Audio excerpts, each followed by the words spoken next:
قیامت کے دن اللہ تعالیٰ اپنے بندوں سے سوال پوچھے گا، اور قربان جائیں میرے نبی پاک علیہ السلام نے فرمایا ہاں وہ پوچھے گا، اور جب تک 5 چیزوں کا تم جواب نہیں دو گے تمہیں قدم نہیں اٹھانے دے گا۔ یا رسول اللہ کون کون سی 5 چیزیں؟ فرمایا اللہ پوچھے گا تم سے، بتاؤ عمر کہاں گزاری؟ بولو میں نے زندگی دی، صحت دی، عافیت دی، کہاں کہاں بتا کے آئے وقت؟ اور اسی پر دوسرا سوال یہ کرے گا مالک کہ عمر کا بہترین حصہ تھا جوانی کا، جب تھکاوٹیں نہیں ہوتی تھی، جب کھڑا رہا جا سکتا تھا، محنت مشقت جد و جہد ہو وہ بہترین حصہ جوانی کا کہاں گزارا؟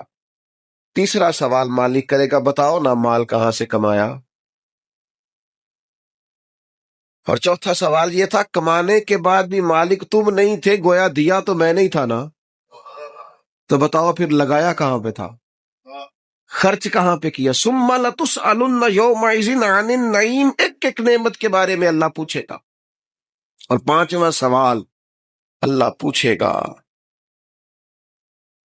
بتاؤ جو تم جانتے تھے تم نے اس پر عمل کتنا کیا؟ جس کا تمہیں پتا تھا، جس کا تمہیں شعور تھا اس پر تو اللہ سوال پوچھے گا۔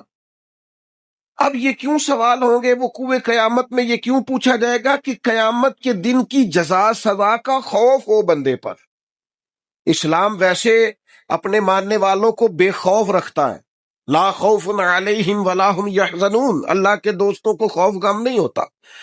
ایک غم تم اپنے اندر رکھو کہ تمہیں قیامت کے دن پوچھا جائے، اس کا خوف پیدا کرو، اور یہ خوف مالک کو اتنا پسند ہے، فرمایا وَلِمَنْ خَافَ مَقَامَ رَبِّهِ جَنَّتَانِ، جو اللہ کے سامنے کھڑے ہونے سے ڈرے گا اللہ اسے 2 جنتیں عطا فرمائے گا۔